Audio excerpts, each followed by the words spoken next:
رب اشرح لي صدري ويسر لي أمري واحلل عقدة من لساني يفقهوا قولي۔ بسم اللہ الرحمن الرحیم۔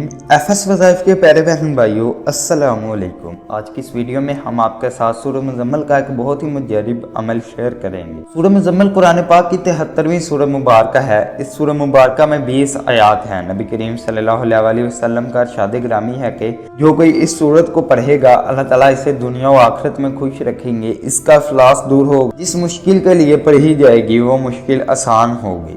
وظیفے کی طرف بڑھتے ہیں کہ آپ نے وظیفہ کرنا کس طرح ہے کہ آپ نے یہ عمل فجر کی نماز کے بعد کرنا ہے۔ اس عمل کے لیے 5 وقت کی نماز بھی ضروری ہے۔ فجر کی نماز ادا کرنے کے بعد آپ نے سورۃ مزمل کو ایک بار پڑھ لینا ہے، لیکن آپ نے اس کو اس طریقے سے پڑھنا ہے کہ جب آپ سورۃ مزمل کی آخری آیت پر پہنچیں گے تو آپ نے اس آیت کو 3 دفعہ پڑھنا ہے، اور اپنے جائز مقصد کو ذہن میں رکھتے ہوئے اس طرح سے پڑھنے سے انشاءاللہ آپ کی کوئی بھی حاجت ہے، کوئی بھی مقصد ہے، وہ لازمی پورا ہوگا۔ اول اور آخر 3 مرتبہ درود ابراہیمی پڑھیں۔ یہ عمل ایک ہی دن کا ہے۔ اگر ایک دفعہ کرنے سے آپ کا مقصد پورا نہ ہو تو آپ اس عمل کو جاری بھی رکھ سکتے ہیں۔ انشاءاللہ آپ کی کوئی بھی حاجت ہوگی، اللہ سے دعا کریں تو وہ ضرور قبول ہوگی۔ شرط یہ ہے کہ مقصد یہ حاجت جائز ہو۔ انشاءاللہ اللہ تعالیٰ آپ کو کامیابی عطا فرمائیں گے۔ اللہ تعالیٰ ہم سب کے حامی و ناصر ہو، آمین۔